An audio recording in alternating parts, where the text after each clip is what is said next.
আরেকটু মহব্বতের আওয়াজে পড়ুন আল্লাহুম্মা সাল্লি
Allah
यासीन और त्वाहा काबिली वाला कुरान की तफसीर हादिर नाज़िर शाहिद क़ासिम हादिर नाज़िर शाहिद क़ासिम आया सिराज मुनीर नबी से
استعينوا بالصبر والصلاة إن الله مع الصابرين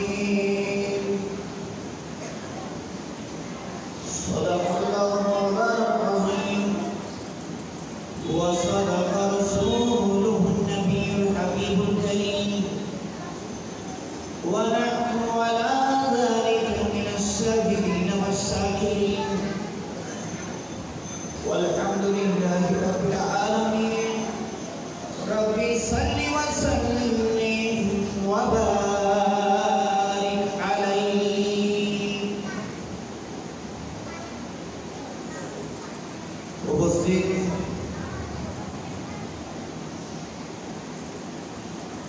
পবিত্র জশ্নে জুলুসে ঈদে মিলাদুন নবী সাল্লাল্লাহু তাআলা আলাইহি ওয়াসাল্লাম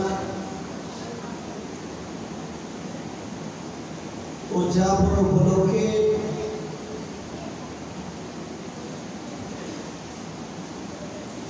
খানজাহানালী জামে মসজিদ প্রাঙ্গণে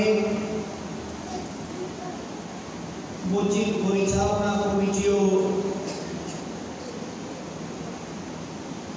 সকল মুসলিমগণের উদ্যোগে আয়োজিত আজকের এই বিশাল अजीम शान नूरानी दीवानी महफिलेर सम्मानित सभापति विशेष करे आजकेर এই नूरानी दीवानी महफिले যিনি প্রধান মেহমান হিসেবে তশরিফ আনবেন মুজাহিদে মিল্লাত উস্তাদুল উলামা ঐতিহ্যবাহী শিক্ষা নিকেতন মাদ্রাসায়ে তৈয়বিয়া ইসলামিয়া সুন্নিয়া ফাজিলিয়া অধ্যক্ষ বিশিষ্ট লেখক ও গবেষক মুজাহিদে মিল্লাত হুজুরুল হাজ আল্লামা জনাব মাওলানা মোহাম্মদ বদিউল আলম রিজভী সাহেব কাল্লামাল্লাহুল আলী হয়তো অল্পক্ষণের মধ্যে তশরিফ আনবেন আজকের এই নূরানি মানি মাহফিলের যিনি প্রধান আলোচক শ্রদ্ধাভাজন বড় ভাই ভাই একদম সাইডপাড়া জামে মসজিদের সম্মানিত খতিব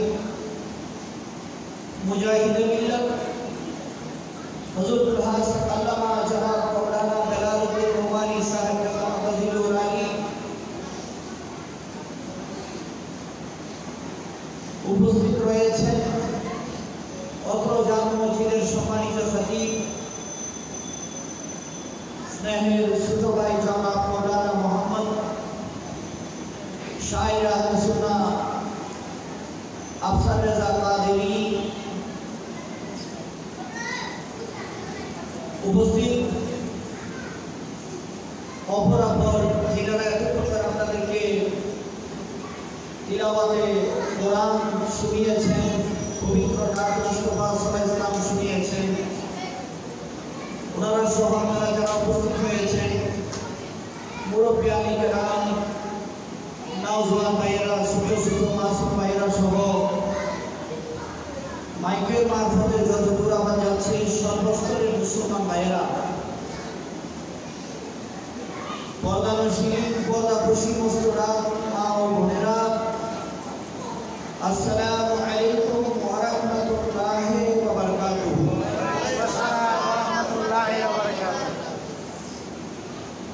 আমি সর্বপ্রথম আল্লাহ পাক রব্বুল আলামিনের পাক আলিশান দরবারে লক্ষ কোটি শুকরিয়া আদায় করছি যে মহান রব্বুল আলামিন যখন যাকে ইচ্ছা পৃথিবীতে পাঠান, যখন যাকে ইচ্ছা নিয়ে যান। মানুষ ইন্তেকাল করতে হলে যে 50 বছর পার হতে হবে, 60 বছর, 70 বছর, 100 বছর হতে হবে, এই ধরনের কোন আলাম আছে নাকি? জুড়ে বলেন। আশার একটা সিরিয়াল আছে, আশার কি আছে? প্রথম দাদার দাদা, তারপর দাদা, তারপর বাবা, তারপর ছেলে, তারপর নাতি, তারপর ভূমি, এরকম একটা সিরিয়াল আছে। যাওয়ার মুহূর্তে কি নাই সিরিয়াল নাই। অনেক সময় দেখা যায় বুড়া বাবা 2 দিন পর ইন্তেকাল করবে, ওই মুহূর্তে 2 দিন পর ইন্তেকাল করবে এমন বাবার কাঁধে সন্তানের লাশ উঠে পড়ে। এই সময় সৃষ্টিকর্তাকে আল্লাহ, জুড়ে বলেন আল্লাহ, সেই মহান প্রভু যিনি আমাদেরকে সৃষ্টি করেছেন, আবার নিয়ে যাবেন। ওনার এক জলিল কাদার পয়গম্বর ছিলেন হযরত ইব্রাহিম খলিলুল্লাহ আলাইহিস সালাতু ওয়াস সালাম। কি নাম? ইব্রাহিম খলিলুল্লাহ। ইব্রাহিম খলিলুল্লাহ আলাইহিস সালাতু ওয়াস সালাম, যিনাকে আল্লাহ কিছু পশু সম্পদের বরকত দিয়েছিলেন। কথা বুঝতে কষ্ট হচ্ছে না? পশু কিছু ছাগলের পালের মধ্যে কি দিয়েছিল? বরকত দিয়েছিল।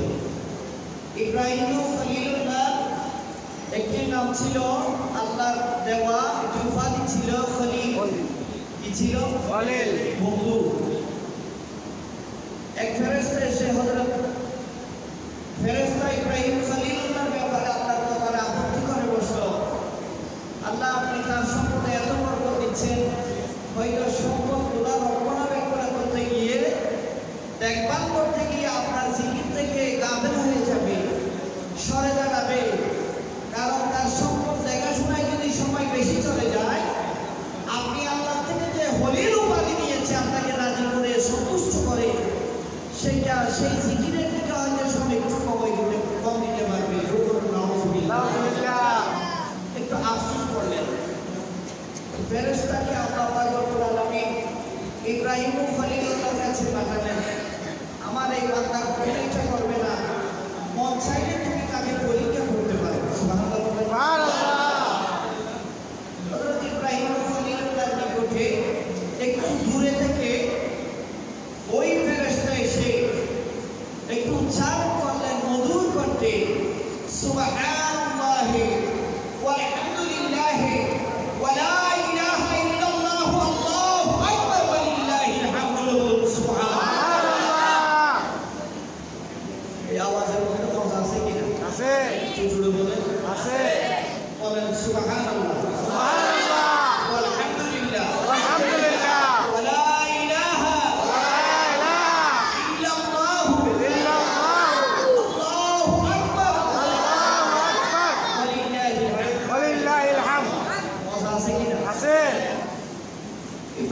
খলিলুল্লাহ আশ্চর্যজনিত হয়ে গেলেন, কে এই মধুর নামটি উচ্চারণ করবে? যে আল্লাহ আমাকে সৃষ্টি করেছেন, প্রতিটা মুহূর্তে যিনি আমাকে রিজিক দিচ্ছেন, আমাকে ইজ্জতের মালিক বানিয়েছেন, প্রতিটা মুহূর্তে আমার সম্পদের মধ্যে বরকত দিচ্ছেন, ওই মহান প্রভুর নামটি কে উচ্চারণ করবে? সুবহানাল্লাহ। ফেরেশতার সামনে উপস্থিত হলো মানবীয় সুরতে, জি জনাব, আমি উচ্চারণ করেছি, বলে অনেক মজা পেয়েছি। তুমি আমার অন্তরের প্রশান্তির জন্য আরেকটি বার সেই মহান প্রভুর নামটি জিকির করো। সুবহানাল্লাহ। ওই ফেরেশতা হযরত ইব্রাহিম খলিলুল্লাহ আলাইহিস সালাতু ওয়াস সালামের কথা শ্রবণ করার পর জিজ্ঞেস করলেন, হুজুর আপনি আল্লাহর জিকিরে মজা পেয়েছেন? বলে হ্যাঁ, আমি মজা পেয়েছি। বলে মজা পেলে এটা তো মন্দ শোনানো যাবে না, যেহেতু ওই জিকিরটা শুনে আপনি কি পেয়েছেন? শান্তি পেয়েছেন, মজা পেয়েছেন, কলবে প্রশান্তি চলে এসেছে, প্রেমের আগুন সুন্দরভাবে জ্বলে উঠেছে। সেই জিকির, যে জিকির করলে আপনি মজা পাচ্ছেন, এটা তো আমি আর মন্দ শোনাতে পারবো না, কিছু একটা দিতে হবে। হযরত ইব্রাহিম খলিলুল্লাহ বললেন, অবশ্যই দেব। এরপর তোমাকে আমাকে আমার কাছে আমার কর্ণকুহরে আল্লাহর জিকির আমাকে শোনাতে হবে। বলে কি দিবেন? বলে এই যে ছাগলের পাল দেখা যাচ্ছে, এখান থেকে অর্ধেক ছাগল তোমাকে দিয়ে দিলাম। সুবহানাল্লাহ। ছাগল অর্ধেক দিয়ে দিলেন, আরেকবার শোনালেন সুবহানাল্লাহ ওয়ালহামদুলিল্লাহ ওয়ালা ইলাহা ইল্লাল্লাহ আল্লাহু আকবার ওয়ালিল্লাহিল হামদ। সুবহানাল্লাহ। বলে আবার মজা পেয়েছি, আরেকটা বার শোনাও। বলে আবার দিতে হবে। বলে হ্যাঁ দিয়ে দিলাম, অর্ধেক প্রথমে দিয়েছি আর অর্ধেক এখন দিচ্ছি, এরপরও আমাকে আমার সৃষ্টিকর্তার মধুর নামটি আবার শোনাও। সুবহানাল্লাহ। শোনালেন। বলে আরেকবার শোনাও। বলে এখনো তো বিনিময় ছাড়া শোনানো যাবে না, কিছু একটা বিনিময় দিতে হবে। বলে আপনার তো এখন দেওয়ার মতো কিছুই নাই। ফেরেশতা কি বললেন? ওগো, আমার সামনে আল্লাহ জিকির করছে এমন মানুষ, আমার কাছে দেওয়ার কিছুই নেই সেটা আমি বিশ্বাস করি। তবে হ্যাঁ, তুমি দুইবার জিকির শোনাবার পরে যেই বকরি, যেই ছাগল তুমি পেয়েছো, এগুলি লালন পালন করবার জন্য একজন রাখালের দরকার। সুবহানাল্লাহ। সুবহানাল্লাহ। ছাগলগুলো দেখাশোনা করবার জন্য একজন কিসের দরকার? রাখাল। হযরত ইব্রাহিম খলিলুল্লাহ আলাইহিস সালাতু ওয়াস সালাম বলেন, খোদার কসম, ওই মহান প্রভুর নামটি তুমি আমাকে আরেকবার শোনাও। তুমি যে ছাগল আল্লাহর জিকিরের মাধ্যমে লাভ করেছো, ওই ছাগল লালন পালন করার জন্য কিয়ামত পর্যন্ত আমি তোমার ছাগলের রাখাল হয়ে যাব। সুবহানাল্লাহ। আল্লাহর জিকির কত মধুর জিকির। আজকে রাসূল পাক সাল্লাল্লাহু আলাইহি ওয়াসাল্লামের শান ও মান হবে, প্রত্যেকটি আদর্শ রাসূলের বর্ণনা হবে, আমার রাসূলের সানাখানি হবে, ভাগে ভাগে বলা হবে সুবহানাল্লাহ। ভাগে ভাগে কি বলা হবে? সুবহানাল্লাহ। আলহামদুলিল্লাহ বলা হবে কিনা? হবে। প্রশংসা রাসূলের, জিকির কার? আল্লাহ। প্রশংসা হবে কার? আল্লাহ। কিন্তু জিকির হবে আল্লাহ। যে মহান প্রভুর জিকিরের মধ্যে সম্পদ থেকে না, সম্পদ চলে যাবে, আল্লাহর জিকিরের জন্য মায়া বেড়ে যাবে, সেই মহান প্রভু শুকরিয়া আদান একটিবার মহব্বতের আওয়াজে বলি আলহামদুলিল্লাহ। আলহামদুলিল্লাহ। আর একটু জোরে বলি আলহামদুলিল্লাহ। সাথে সাথে আরো এই পাক চরণে লক্ষ কোটি দরুদ সালামে হাদিয়া আলোচনা পেশ করছি। মাহফিল কমিটির পক্ষ থেকে আমাকে একটা বিষয় দেওয়া হয়েছে। বিষয়টা হচ্ছে নামাজের গুরুত্ব। কিসের গুরুত্ব? নামাজের গুরুত্ব। বলে কিসের গুরুত্ব? নামাজের গুরুত্ব। ইসলামের পাঁচটি স্তম্ভের মধ্যে প্রথম হচ্ছে কালিমা। প্রথম কালিমা। কালিমার অপর নাম হচ্ছে ঈমান। কি বলেন না? ঈমান। যেটাতে দুটো পাঠ আছে, একটা পাঠ হচ্ছে লা ইলাহা ইল্লাল্লাহ, দ্বিতীয় পাঠ হচ্ছে মুহাম্মাদুর রাসূলুল্লাহ সাল্লাল্লাহু আলাইহি ওয়াসাল্লাম। এই প্রথম ঈমান কালিমা যেটা প্রথম স্তম্ভ, যেটা যে ব্যক্তি পরিপূর্ণভাবে ওটা ঠিক রাখতে পেরেছে, প্রথমটা যার পরিপূর্ণতা আছে, কথা বুঝতে কষ্ট হচ্ছে না?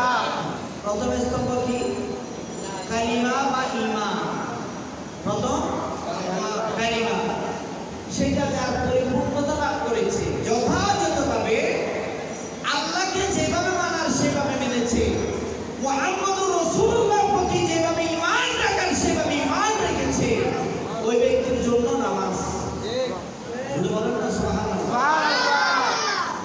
ঈমান ঠিক না থাকলে এই গ্লাসটা নিচে যদি খানা হয়, এখানে আমি নামাজ রাখলাম, রোজা রাখলাম, হজ রাখলাম, যাকাত রাখলাম, দান সদকা রাখলাম, নফল ইবাদত, মুস্তাহাব, সুন্নাত, ফরজ সব কিছুই রাখলাম, কিন্তু নিচে কি গোটা লিক থাকবে? কালিমা কালিমা বুঝে বলে লা ইলাহা ইল্লাল্লাহ মুহাম্মাদুর রাসূলুল্লাহ, এই বলে যেটার মধ্যে আপনার আমলগুলো জমা করবেন, এটা যদি কানা হয়, এটা যদি ঈমান সহি শুদ্ধ না হয়, আপনার নামাজ, রোজা, হজ, যাকাত, মা বাবার খেদমত কিছুই কাজে আসবে না, কিছুই আসবে না। আগে যেটার মধ্যে আপনার নামাজ, রোজা, হজ, যাকাত দিবেন, সেটা কি করতে হবে? ঠিক রাখতে হবে। আল্লাহ পাক রব্বুল আলামিন আমাদেরকে বোঝার তৌফিক দান করুন। আমিন। আমি ওই রাসূলের কথা বলছি, কেউ যদি নামাজে থাকেন, এই মুরব্বীর বয়স তো সর কাছাকাছি হবে, আল্লাহ বরকত দান করুন। আমিন। জোরে বলেন না আমিন। আমিন। ওনার সাদা পাকনা দাড়ি মুছলে আমাদের জীবনে গুনাহ মাফ করে দিন। আমিন। আমি নামাজে দাঁড়ালাম, মুরব্বী 100 বছরের কাছাকাছি, ওনাকে দেখে রাসূলের সুন্নাত পালন করলাম। আমি কোথায়? ওনাকে দেখা মাত্র যদি সালাম দিয়ে দিই, নামাজ থাকবে না? বুঝুন বলেন না। একটু বেশি মুরব্বী দাড়ি পাকনা কেন অসুবিধা হবে? অসুবিধা হবে, নামাজ চলে যাবে, নামাজ বন্ধ হয়ে যাবে। কারণ নামাজ কার জন্য? আল্লাহ, আল্লাহর জন্য। যখন বান্দা নামাজে দাঁড়ায়, তখন আল্লাহ কুদরতি কদম মোবারকে মাথা উঠায়, মাথা ঝুঁকায়, মাথা রাখে। সুবহানাল্লাহ। তো নামাজ তো ওই ইবাদত, ওনাকে, আপনাকে, ইনাকে, আমাকে সালাম দিলে নামাজ বেঁধে যাবে, কিন্তু নামাজ হবে না যে নামাজের ভিতরে মহান রাসূলকে সালাম দেওয়া হবে।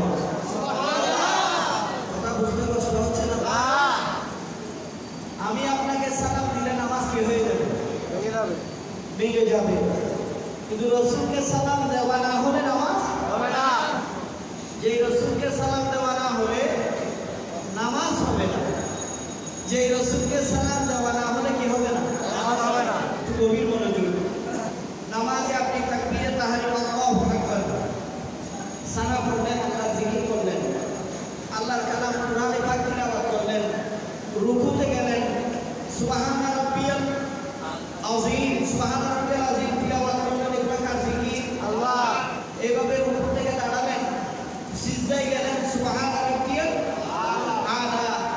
এই যে কালামে পাক আল্লাহর জিকির চলতেছে চলতেছে চলতেছে, নামাজ শেষ করার আগে গভীর মনোযোগ, যেখানে তাকবীরে তাহরিমা হয়, যেখানে সুবহানা রাব্বিয়াল আযীমের জিকির হয়, যেখানে কালামে পাক তিলাওয়াত হয়, যেখানে আল্লাহর জিকিরের মাধ্যমে ইবাদত হয়, সেখানে আল্লাহর জিকিরের দ্বারা আমার রাসূলের নসিব আমারই হয়।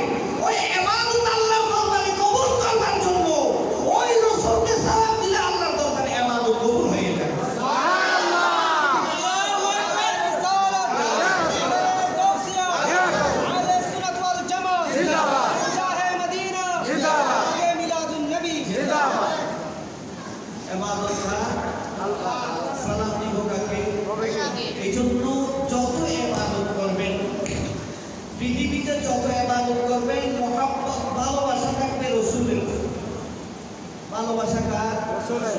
তো রসুলের মহব্বতে যেটাই করবেন সেটাই হয়ে যাবে আল্লাহর ইবাদত। কথা বুঝতে কষ্ট হচ্ছে না?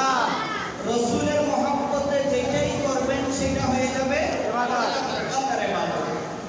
আল্লাহ রব্বুল আলামিনের দরবারে যে মহান রসুলকে নামাজে সালাম না দিলে নামাজ হবে না, সেই মহান রসুলের শুকরিয়াটা আরেকটি বা মহব্বতের আওয়াজে বলি আলহামদুলিল্লাহ। আলহামদুলিল্লাহ। বিষয়টা হয়েছে নামাজের গুরুত্ব। আসলে যারা মাঠে ময়দানে ওয়াজ করে ওই ধরনের ওয়াজ করার মতো যোগ্যতা এলম হেলম জবানের কাছে কিছুই নাই বলেই চলে। আপনাদের একটু সুনজর নেওয়ার জন্য দোয়া নেওয়ার জন্য এসেছি। হুকুম হয়েছে বিদায় বাইরে বসেছি। আল্লাহ রব্বুল আলামিন আমাদের এই ভালোবাসাকে আমাদের ময়দানে নাজাতের ওসিলা হিসেবে কবুল করুন। আমিন। একটু জোরে বলুন আমিন। বিষয় দেওয়া হয়েছে নামাজ। আল্লাহ বলেন ওয়া খালাকুল জিন্না ওয়াল ইনসা ইল্লা লিয়াবুদুন। আমি জিন ও মানব সৃষ্টি করেছি শুধুমাত্র আমি আল্লাহর ইবাদতের জন্য। সুবহানাল্লাহ। কি জন্য সৃষ্টি করেছেন? আল্লাহর ইবাদতের জন্য। তা আল্লাহর ইবাদত বলতে নামাজ। নামাজের আগে যেটা আমাকে ঠিক রাখতে হবে ঈমান। ঈমান, রাসূলের প্রতি মহব্বত, ভালোবাসা। রাসূলের ভালোবাসায় ঈমান যদি সাজানো না হয় তাহলে কোনো ইবাদত কাজে আসবে না। আল্লাহ বলেন আমি তোমাদেরকে বানিয়েছি শুধুমাত্র আমি আল্লাহর ইবাদত করবার জন্য। তো আসুন আমরা চাকরি করি কিনা, খানা খাই কিনা, পায়খানা প্রস্রাব, সাংসারিক জীবন, বাচ্চাদের পড়ালেখা, মা বাবার জন্য রাস্তাঘাটে চলাফেরা, এইগুলা কি ইবাদত? পূজার চেষ্টা করবেন। একটু কথা বলবো আপনাদের সাথে, কষ্ট হচ্ছে না তো? আজকে কি হচ্ছে এখানে? মাহফিল হচ্ছে, ওয়াজ হচ্ছে, কিছু পরামর্শ কোরআন হাদিসের আলোচনা। তো একজনের কথা বললে আপনারা শুনবেন, এটাই তো ওয়াজ। মাইকের কিসের দরকার? এটা তো হচ্ছে ওয়াজ মাহফিল। ওয়াজ মানে কেউ কথা বললে আপনারা শুনবেন। তাইলে আমি এবং আপনারা শ্রোতা যারা আছেন আমি আর আপনারা থাকলে এটা হয়ে যাচ্ছে। এটা কি দরকার? তাহলে ওয়াজের সুবিধার জন্য। এটা কি জন্য? শোনা সুবিধার জন্য। এত সুন্দর জান্নাতি পরিবেশে বসা কি দরকার? রাস্তায় দাঁড়িয়ে ওয়াজ করতে পারতাম। মানে যান্ত্রিক নীরব নিস্তব্ধতায় সুন্দরভাবে বোঝাবার জন্য। এই যে ভিডিও করছে অনেকে হয়তো লাইভ দেখাচ্ছেন, আপনারা লাইভ দেখাচ্ছেন কেন? বলে ওয়াজের সুবিধার জন্য। যারা আসে নাই অনেকে দূর থেকে দেখার একটা সুযোগ হচ্ছে তার জন্য। এত সুন্দর পিছনে স্টেজের ব্যবস্থা কেন? বলে ওয়াজের সৌন্দর্যের জন্য। আল্লাহ বলেন ওয়া মা খালাকতুল জিন্না ওয়াল ইনসা ইল্লা লিয়াবুদুন। বান্দা আমি তোমাকে বানিয়েছি ইবাদতের জন্য, নামাজের জন্য, রোজার জন্য, হজ যাকাতের জন্য। এখানে আবার খাওয়া দাওয়া কেন? বলে খাওয়া দাওয়া এই নিয়তে করো বেঁচে থাকার জন্য না। আল্লাহ এখন কাছে আপনি দিয়েছেন রিজিক। এই রিজিক যে আমি পেটের মধ্যে দেহের মধ্যে দিচ্ছি যাতে করে স্বাচ্ছন্দ্যে ফজরের নামাজটা আমি আদায় করতে পারি। সুবহানাল্লাহ। এই নিয়তে আহার করে। এমনি যদি আহার করার জন্য আমাদেরকে বানাইতো, আমরা কেন আহার করব? আহার করার জন্য বড় গরু আছে না, হাতি আছে না? আমরা ঘুমাই, তো ঘুমানোর জন্য কি আল্লাহ আমাদেরকে বানাইছে? না। আমার ঘুমটাও ইবাদত হবে যদি আমি এই নিয়তে ঘুমিয়ে পড়ি। আল্লাহ স্বাচ্ছন্দ্যে শরীরে একটু আরাম দিচ্ছি যাতে করে টাইমে আমি তাহাজ্জুদের নামাজটা আদায় করতে পারি। সুবহানাল্লাহ। এই নিয়তে যদি আপনি গাড়ি চালান, যে আমি যদি বউ বাচ্চা রিজিকের ব্যবস্থাটা করে না দিই তাহলে নামাজে আমার কি বসবে না, মন বসবে না, ইবাদতে আমার ঠিক মতো মশগুল হওয়া যাবে না। তো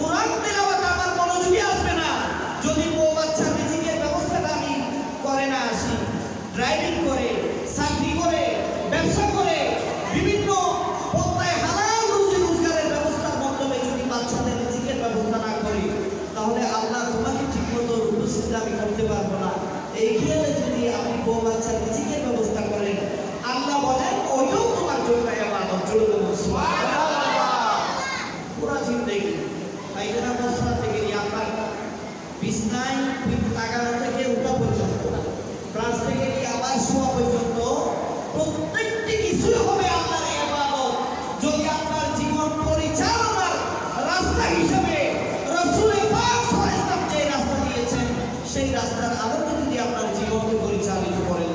সুবহানাল্লাহ।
নামাজ ইন্নাস সালাতা তানহা আনিল ফাহশাই ওয়াল মুনকার।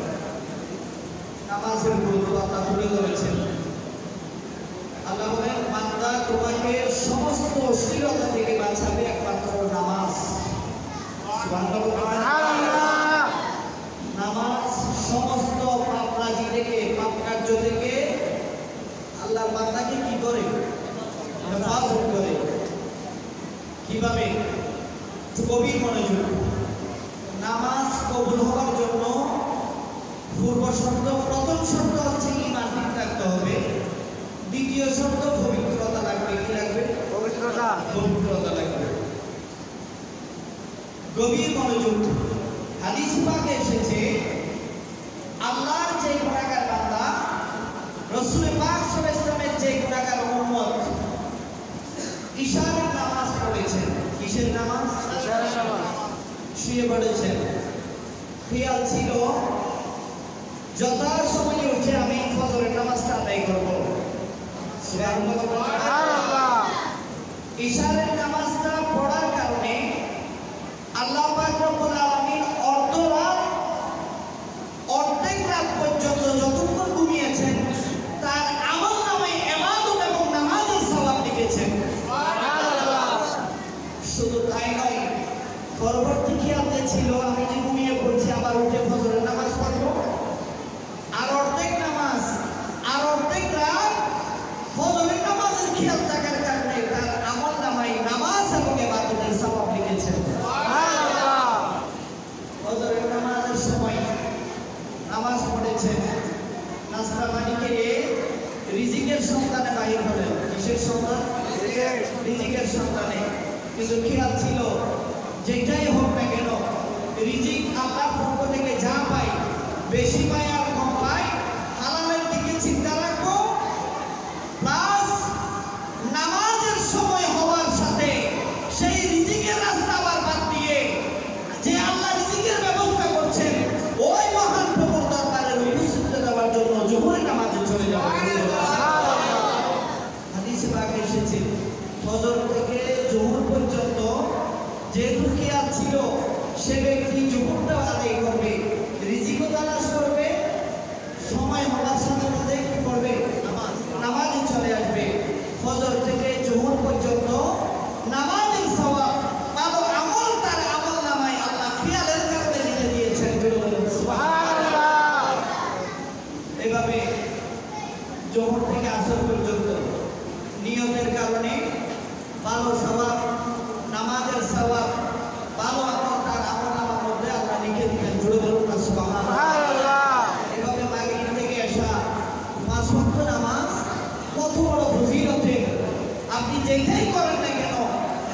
চিন্তাধারা যদি আপনার থাকে, 5 ওয়াক্ত যথা সময়ে আপনার থাকে সারা জীবন, এমন খেয়াল যদি থাকে, আপনি ড্রাইভিং করেন, ব্যবসা করেন, চাকরি করেন, মা বাবার খেদমত করেন, রিজিকের সন্তানের দৌড়াদৌড়ি করেন, সব কিছু ইবাদত হিসেবে আল্লাহর দরবারে লিপিবদ্ধ হবে।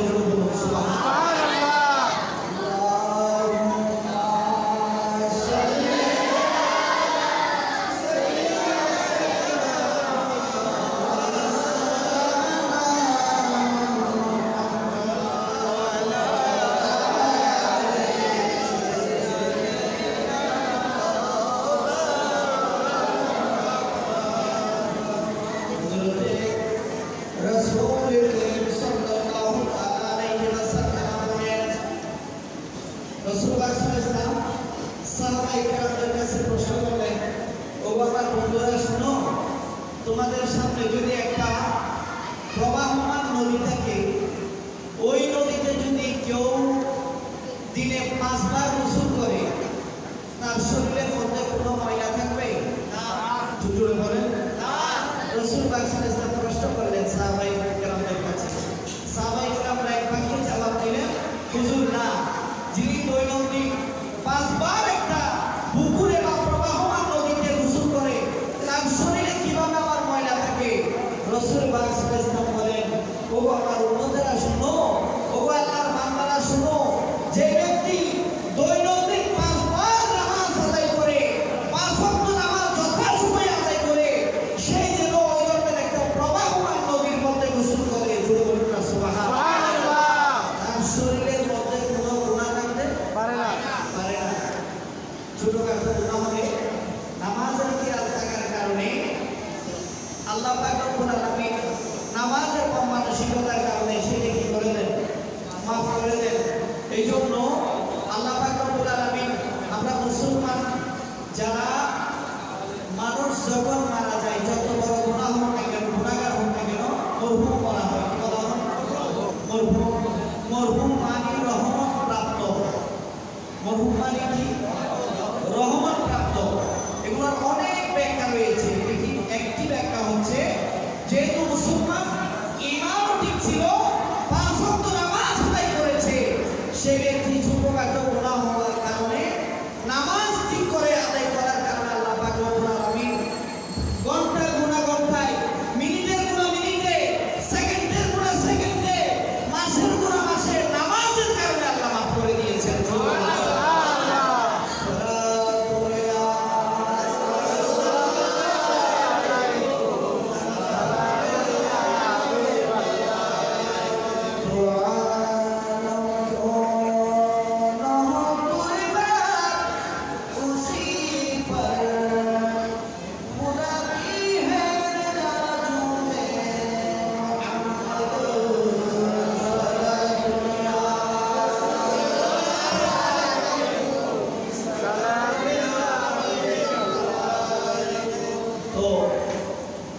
রাসূল পাক সাল্লাল্লাহু আলাইহি ওয়াসাল্লাম এর কাছে প্রশ্ন করা হলো, হুজুর একজন কাফের এবং একজন মুসলমানের মধ্যে তফাৎ কি, পার্থক্য কি? What difference between Muslim and non-Muslim? যিনি মুসলিম এবং যিনি কাফের, দুইজনের মধ্যে পার্থক্য কি? রাসূল পাক সাল্লাল্লাহু আলাইহি ওয়াসাল্লাম বলেছেন, তারকুস সালাত। ডিফারেন্স হচ্ছে, মুসলমান আযান শোনার সাথে মসজিদের বাইরে বসে থাকতে পারে না, নামাজ রুকু সিজদা না করে বসে থাকতে পারে না, নামাজে চলে যায়, আর কাফের নামাজে যায় না। নাউজুবিল্লাহ। তফাৎ, পার্থক্য বলেছেন। এই বিষয়ে যদি চিন্তা করতে যাই, দেখুন আমরা ইমানদার, আমরা মুসলমান, কিন্তু নামাজের সাথে সম্পর্ক নাই এমন মুসলমান আছে কি? আছে। জোরে বলেন আছে। ইয়াং জেনারেশন, এখানে যারা 40-এর নিচে, যাদের বয়স, একটু হাত তুলে দেখি, যাদের 40-এর নিচে বয়স, মারহাবা, হাসামান, আপনাদের উদ্দেশ্যে বলছি, 15 থেকে নিয়ে 40 পর্যন্ত যারা তাগড়া যুবক, ইয়াং যারা, জিবরাইল আমিন আলাইহিস সালাম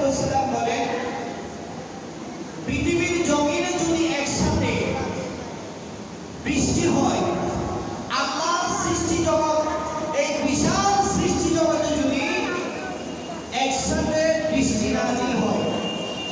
আল্লাহ পাক রব্বুল আলামিন আমি জিবরাইলের দৃষ্টিশক্তি এমনভাবে পাওয়ারফুল করেছেন, আমি প্রত্যেকটা বৃষ্টির ফোঁটা গনে গনে বলতে পারবো কত ফোঁটা বৃষ্টি নামছে। জোরে বলুন না সুবহানাল্লাহ। কথা বুঝতে কষ্ট হচ্ছে না? পুরো বিশ্বের জমিনে যদি একসাথে কি হয় বৃষ্টি হয়, উনি একটা একটা করে ফোঁটা গনে হিসাব দিতে পারবে যে এত ফোঁটা বৃষ্টি আল্লাহ নাযিল করেছেন। ওই শক্তি জিবরাইল আমিনকে দিয়েছেন আল্লাহ। কিন্তু জিবরাইল আমিন বলেন এই যে যারা 40-এর নিচে বয়স, 15 থেকে 40, 45 ইয়াং, যাদের শারীরিক সুস্থতা আছে, যৌবন যাদের মধ্যে টকটক করছে, এমন কোন বান্দা যদি আল্লাহকে রূপু চিন্তা করে আল্লাহর ইবাদত করে, ওই ইয়াং ব্যক্তিকে আল্লাহ কত ফজিলত করতেন, কত সওয়াব তার আমলনামার মধ্যে লিখে দেন, আমি জিবরাইল সেটা পরিমাপ করতে পারি না। জোরে বলুন সুবহানাল্লাহ। আমি সেটা বলতে পারি না।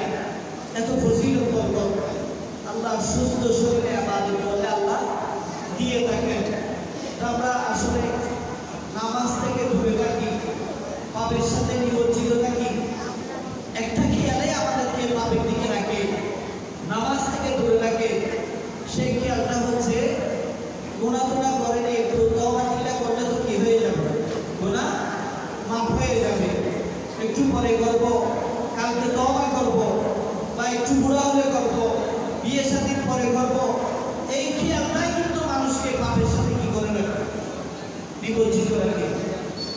একটা বার যদি এইভাবে চিন্তা করেন, আজকে যে আমি মসজিদে বসেছি, যেই কোনো একটা কবরস্থানে আপনি গিয়ে আপনার পরিচিত যেই কবরস্থানের পাশে আপনার বাসা, সেটা এখানে হোক গ্রামের বাড়িতে হোক, যেই কবরস্থানটা আপনার চোখে সবসময় পড়ে, যেটাকে কাকে কখন কবর দেওয়া হচ্ছে আপনার হিসাবের মধ্যে আসে। একটা বার হিসাব করবেন, 50টা কবর থাকলে কয়টা কবর মুরব্বী আর কয়টা কবর ইয়াংদের হিসাব করলে চলে আসবে আপনার বয়সের কত ভাই কবরের মধ্যে চলে গিয়েছে। ঠিক কিনা? নারে তাকবীর, নারে রিসালাত, নারে গায়সিয়া, আহলে সুন্নাত ওয়াল জামাত। সম্মানিত উপস্থিতি, আমাদের মাঝে এসে উপস্থিত হয়েছেন আজকের মাহফিলের সম্মানিত প্রধান আলোচক হাটহাজারী আনোয়ারুল উলুম ফাজিল মাদ্রাসার সম্মানিত আরবি প্রভাষক এবং 1 নং সাইডের নতুন জামে মসজিদের সম্মানিত খতিব, বিশিষ্ট আলেমে দ্বীন হযরতুল হাজ আল্লামা বেলালউদ্দিন নোমানী সাহেব কিবলা মাদ্রাসাতুল আলিয়া। সবাই বলেন না মারহাবা।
তো মারহাবা বলুন, জোরে বলুন মারহাবা। যে মেহমান তশরিফ এনেছেন উনি আমার শ্রদ্ধাভাজন বড় ভাই এবং আমার উস্তাদও। তো এই মাদ্রাসায় যখন পড়ালেখা করছিলাম ওনার কাছে কিতাব নিয়ে যেতাম। উনিও স্টুডেন্ট, আমিও স্টুডেন্ট, আমাদের সিনিয়র। এই হিসাবে উনি শ্রদ্ধাভাজন বড় ভাইও এবং উস্তাদও। মারহাবা বলুন। আল্লাহ পাক রব্বুল আলামিন আলেম ওলামাদের প্রতি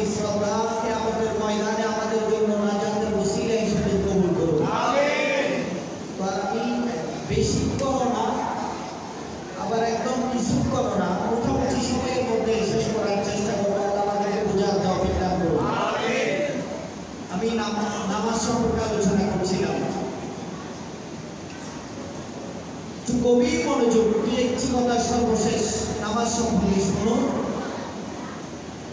আমরা অনেকেই বলে থাকি যে হুজুর পেটের দায়ে পারি না, পেটের দায়ে নামাজ যথাসময়ে পড়বার জন্য ছুটি পাই না, গাড়ি চালাতে হয়, রিজিকের সন্ধানে দৌড়াদৌড়ি করতে হয়, অসুস্থ বউ বাচ্চার জন্য দৌড়াদৌড়ি করতে হয়। এই ধরনের বাহানা দিয়ে নামাজ থেকে দূরে থাকার একটা কি করি, পায়ে দ্বারা চালাই, চেষ্টা চালাই।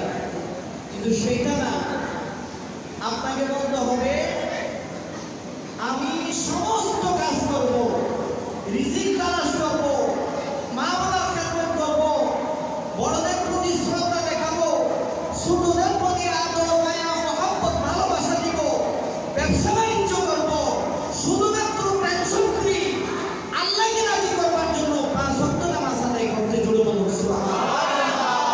খেয়াল হতে হবে যাবে ইসলামের জন্য।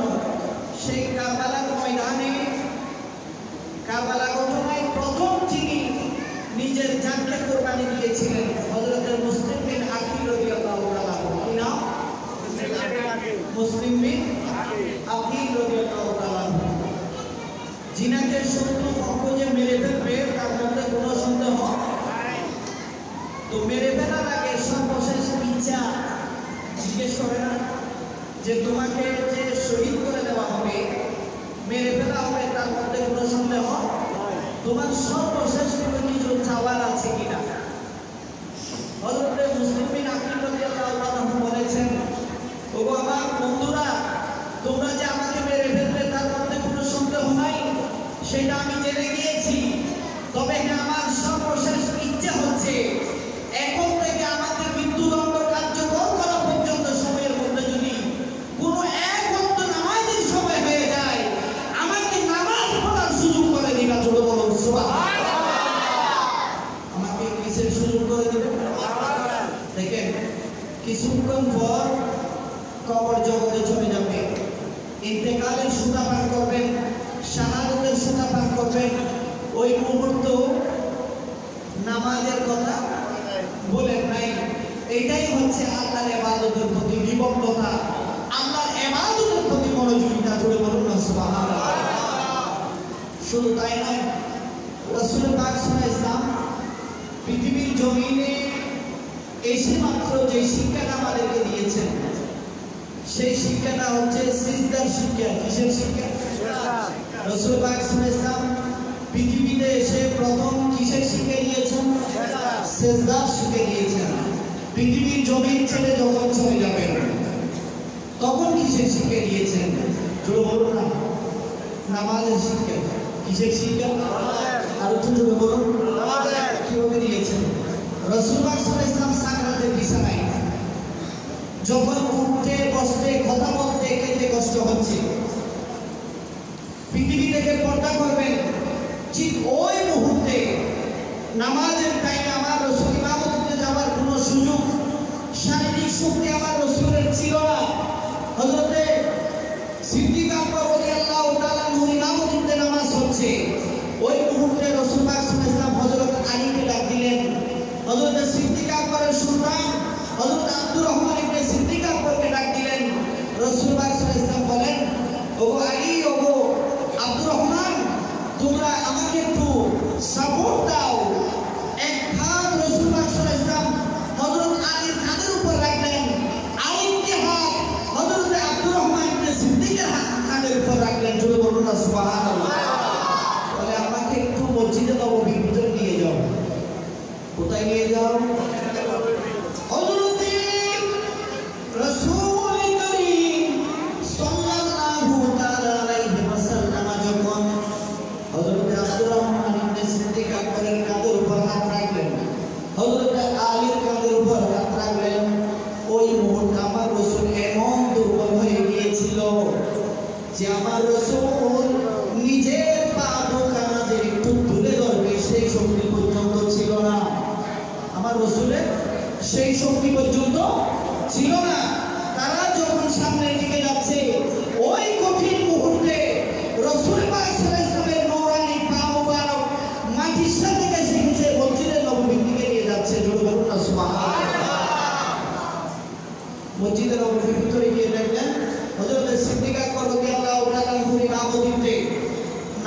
করছে। হযরত সিদ্দিক আকবর রাদিয়াল্লাহু তাআলা যখন বুঝতে পারলেন যে রাসূল পাক সাল্লাল্লাহু আলাইহি ওয়াসাল্লাম মসজিদ নববীর মধ্যে প্রবেশ করেছে, নামাজরত অবস্থায় সিদ্দিক আকবর রাদিয়াল্লাহু তাআলা সমস্ত মুসল্লিদেরকে নিয়ে আমার রাসূলের দিকে ঘুরে গেলেন। জোরে বলুন না সুবহানাল্লাহ।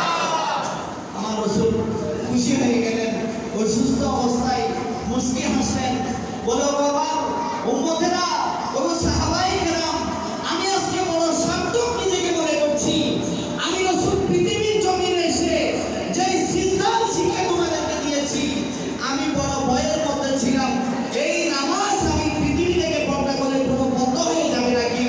আজকে তোমাদের এই নামাজের দৃশ্য দেখে আমি খুশি হয়ে গেলাম। রাসূল পাক সাল্লাল্লাহু আলাইহি ওয়াসাল্লাম এই নামাজের দৃশ্য দেখে সর্বশেষ মুস্কি হেসেছিলেন। জোরে বলুন না সুবহানাল্লাহ। নামাজ এমন ইবাদত, যেই নামাজ এমন ইবাদত, যে ইবাদতটি রাসূল পাক সাল্লাল্লাহু আলাইহি ওয়াসাল্লাম পৃথিবীতে এসে মাত্র আমাদেরকে শিক্ষা দিয়েছেন, যাওয়ার মুহূর্ত আমাদেরকে শিক্ষা দিয়েছেন। জোরে বলুন না সুবহানাল্লাহ। পৃথিবীতে যত ইবাদত আল্লাহ আমাদেরকে দিয়েছেন, কোরআনে পাক আয়াতে কারিমা নাযিলের মাধ্যমে জিবরাইল আমিনের মাধ্যমে আমার রাসূলকে দিয়েছেন, যেগুলো আমরা পেয়েছি। কিন্তু নামাজ যে এমন ইবাদত, যেই ইবাদতটি এভাবে নাযিলের মাধ্যমে পৃথিবীর জমিনে দেওয়া হয় নাই। আল্লাহ পাক রব্বুল আলামিন যেখানে পছন্দ করেছেন তার হাবিবকে ওই জায়গায় নিয়ে গিয়েছেন। অর্থাৎ মেরাজুন নবী সাল্লাল্লাহু তাআলা আলাইহি ওয়াসাল্লামের মাধ্যমে আমার রাসূলকে আল্লাহ যেখানে পছন্দ করেছেন সেখানে নিয়ে আমাদের জন্য পাঁচ ওয়াক্ত নামাজ আল্লাহ পাক রব্বুল আলামিন দিয়েছেন। জোরে বলুন না সুবহানাল্লাহ। কত সুন্দর এই নামাজ। আর আমরা উম্মত মুহাম্মদ যারা নামাজ পড়ব কয় ওয়াক্ত? জোরে বলেন না, কয় ওয়াক্ত? পাঁচ ওয়াক্ত। কিন্তু সওয়াব পাবো 50 ওয়াক্তের। সুবহানাল্লাহ বলেন না? আমার রাসূলের কারণে। তো আসুন আমরা প্রত্যেকে নামাজের দিকে মনোযোগী হই। তবে প্রথমে যেটা বলছিলাম, নামাজের রূহ হচ্ছে রাসূল পাক সাল্লাল্লাহু আলাইহি ওয়াসাল্লাম। নামাজের রূহ মুহাব্বত, ভালোবাসা, ইশক, জিকির। সেখানে স্মরণ যদি রাসূলের না থাকে, হুব্বে মুস্তাফা যদি না থাকে, জিকিরে মুস্তাফা যদি নামাজের ভিতরে স্মরণ যদি আমার রাসূল না থাকে, ওই নামাজ কখনো আল্লাহর ইবাদত হতে পারে না। আসুন আমরা ওই নামাজ পড়ব যেই নামাজের ভিতরে রাসূলের মহব্বত থাকবে। কার মহব্বত? রাসূলের মহব্বতে যেই নামাজ আমরা তিলাওয়াত পড়ব, সেই নামাজ হয়ে যাবে জান্নাতের তালা খোলা চাবি। আল্লাহ পাক রব্বুল আলামিন আমার সবাইকে বোঝার তৌফিক দান করুন। জোরে বলুন আমিন। নামাজ পড়ার সময় হাদিসে পাকে এসেছে যে বান্দা তুমি এমন ভাবে নামাজ পড়ো, যেমনি ভাবে নামাজ পড়লে তুমি মনে মনে দেখতেছো যে তুমি আমি আল্লাহকে দেখতে পাচ্ছ। সুবহানাল্লাহ। যদি তোমার অযোগ্যতার কারণে আমি আল্লাহকে দেখতে না পাও, তাহলে এই একই আমার বিশ্বাস রাখো তুমি বান্দা প্রত্যেকটি দিকে রুকু সিজদা প্রত্যেকটি অবস্থা আমি আল্লাহ কুদরতি নজরে দেখে আছি। জোরে বলুন না সুবহানাল্লাহ। হযরতে আলী রাদিয়াল্লাহু তাআলা আনহুর কাছে প্রশ্ন করা হলো যে হুজুর, আপনি যে বলেন আল্লাহ আপনাকে দেখছেন, আপনি আল্লাহকে দেখছেন, আসলে কি আপনি আল্লাহকে দেখেন? সুবহানাল্লাহ বলেন না? হযরত আলী বলেন, ও আমার বন্ধুরা শোনো, খোদার কসম আমি অতক্ষণ পর্যন্ত নামাজে তাকবীরে তাহরিমা বাঁধি না, আল্লাহর জিকির করি না, নামাজে দাঁড়াই না, যতক্ষণ না আল্লাহর কুদরতি অবস্থান আমি আলীর সামনে না আসবে। জোরে বলুন সুবহানাল্লাহ। আমি আলীর সামনে আল্লাহর কুদরতি নূর মুবারক, আল্লাহর সেই মহান পাওয়ার যতক্ষণ না আমি আলী দেখতে পাবো না, অতক্ষণ পর্যন্ত আমি নামাজে তাকবীরে তাহরিমা বাঁধি না, নামাজের নিয়ত করি না। জোরে বলুন সুবহানাল্লাহ। যে কারণে হযরত আলী দেহের ভিতরে লোহা ঢুকেছিল। কি ঢুকেছিল? যুদ্ধের ময়দানে সেই লোহাটা বাহির করা যাচ্ছে না, ব্যথা পাচ্ছে। যখন নামাজে দাঁড়ালেন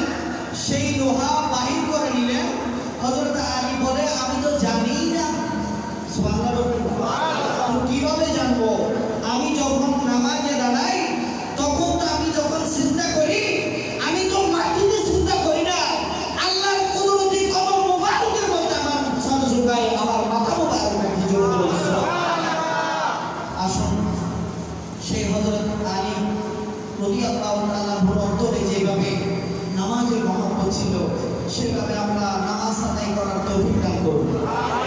জোরে বলুন আমিন। আল্লাহ আমাদের সবাইকে সিদ্দিক আকবরের সদাকত দান করুন। আমিন বলুন। হযরতে ওমর ফারুক আযম রাদিয়াল্লাহু তাআলা আনহুর মতো আদালতওয়ালা আমাদেরকে বানিয়ে দিন। জোরে বলুন আমিন। হযরত উসমান ইবনে নুরাইনের মতো কোরআনের প্রেমিক বানিয়ে দিন। জোরে বলুন আমিন। আমি কিছুক্ষণ সময় হুজুরকে কষ্ট দেওয়ার জন্য প্রকাশ করছি। আল্লাহ পাক রব্বুল আলামিন আমাদের প্রত্যেকের রিজিকে, আমলে, ইজ্জতে, হায়াতের মধ্যে ফরজ বরকত দান করুন। জোরে বলুন আমিন। ওয়া আখিরু দাওয়ানা আলহামদুলিল্লাহি রাব্বিল আলামিন। আসসালামু আলাইকুম